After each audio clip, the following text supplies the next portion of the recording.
اعوذ باللہ من الشیطان الرجیم بسم اللہ الرحمن الرحیم۔ سورہ طٰہٰ آیات نمبر 72 تا 85 میں حضرت موسیٰ علیہ السلام کی سرگزشت کے بقیہ حالات۔ فرعون کی طرف سے جادوگروں کو سولی پر لٹکانے کی دھمکی کے جواب میں جادوگروں کا اپنے ایمان پر قائم رہنے کا مصمم ارادہ، بنی اسرائیل کا دریا پار کرنا اور فرعون کا اس میں غرق ہو جانا، موسیٰ علیہ السلام کا کوہ طور پر اپنی قوم سے پہلے پہنچنا اور اللہ کی طرف سے بنی اسرائیل کو آزمائش میں مبتلا کرنے کے واقعات۔ اعوذ باللہ من الشیطان الرجیم۔ قالوا لن نؤثرك على ما جاءنا من البينات والذي فطرنا فاقض ما أنت قاض۔ جادوگروں نے کہا کہ ہم یہ کبھی نہیں کر سکتے کہ سچائی کی جو روشن دلیلیں ہمارے سامنے آ چکی ہیں اور جس ہستی نے ہمیں پیدا کیا ہے اسے چھوڑ کر تیرا حکم مان لیں، تو جو کچھ کرنا چاہتا ہے کر لے۔ انما تقضی هذه الحیاة الدنیا، تو زیادہ سے زیادہ اس دنیا کی زندگی کا فیصلہ کر سکتا ہے۔ انا آمنا بربنا لیغفر لنا خطایانا وما اکرہتنا علیہ من السحر۔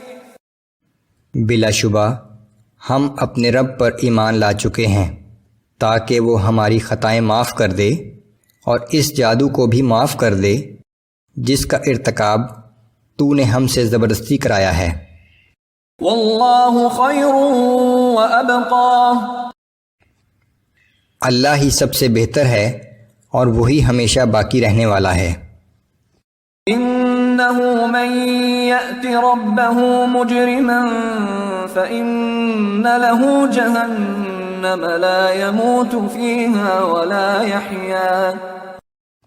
بلا شبہ جو شخص اپنے رب کے حضور مجرم کی حیثیت سے حاضر ہوگا تو اس کے لیے جہنم ہے، اس جہنم میں نہ وہ مر سکے گا اور نہ زندہ رہ سکے گا۔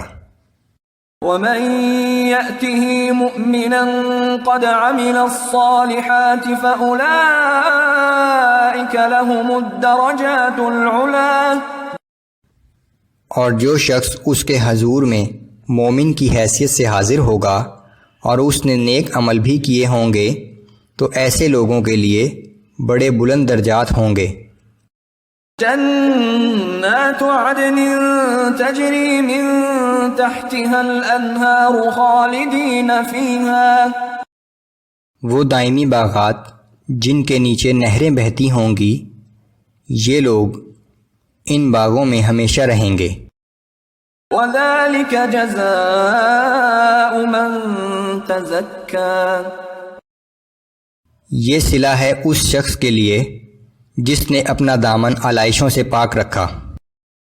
وَلَقَدْ أَوْحَيْنَا إِلَى مُوسَىٰ أَنْ أَسْرِ بِعِبَادِي فَاضْرِبْ لَهُمْ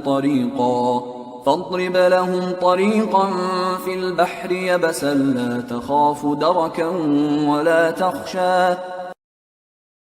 اور ہم نے موسیٰ کے پاس وحی بھیجی کہ ہمارے بندوں کو راتوں رات یہاں سے نکال کر لے جاؤ اور ان کے گزرنے کے لیے عصا کی ضرب سے سمندر میں خشک راستہ بنا لینا، نہ تمہیں تعقب کا اندیشہ ہوگا اور نہ غرق ہونے کا ڈر۔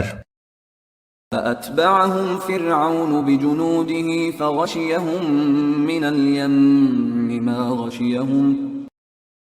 پھر فرعون نے اپنے لشکر کے ساتھ بنی اسرائیل کا تعقب کیا، پس سمندر کے پانی نے فرعون اور اس کے لشکر کو چاروں طرف سے مکمل طور پر ڈھانپ لیا۔ وَأَضَلَّ فِرْعَوْنُ قَوْمَهُ وَمَا هَدَىٰ، فرعون نے اپنی قوم کو ہمیشہ گمراہ ہی کیا تھا، انہیں کبھی سیدھا راستہ نہ دکھایا۔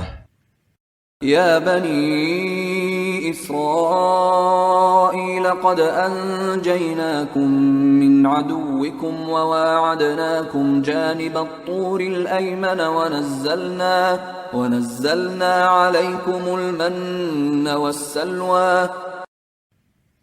اے بنی اسرائیل، ہم نے تمہیں تمہارے دشمن فرعون سے نجات عطا کی اور کوہ طور کی دائیں جانب تمہاری حاضری کا وقت مقرر کیا، اور ہم نے تم پر من و سلوہ نازل کیا. كلوا من طيبات ما رزقناكم ولا تطغوا فيه فيحل عليكم غضبي. جو پاکیزہ رزق ہم نے تمہیں عطا کیا ہے اس میں سے کھاؤ، اور اس معاملے میں حد سے تجاوز نہ کرو، ورنہ تم پر ہمارا غضب نازل ہو جائے گا.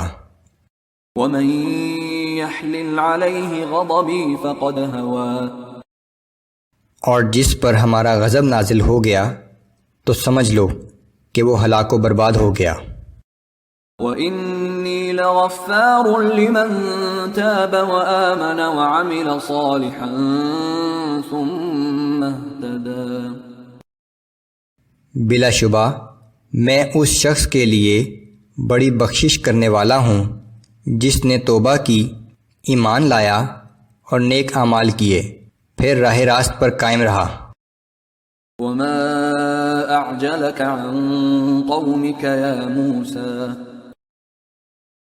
اللہ تعالیٰ نے موسیٰ اور ان کی قوم کے کچھ لوگوں کو کوہ طور پر طلب کیا تھا، لیکن موسیٰ علیہ السلام اپنی قوم سے پہلے ہی پہنچ گئے.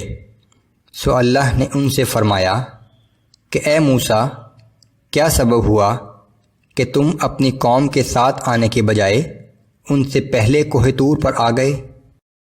قال هم أولئك على أثري وعجلت إليك رب لترضى.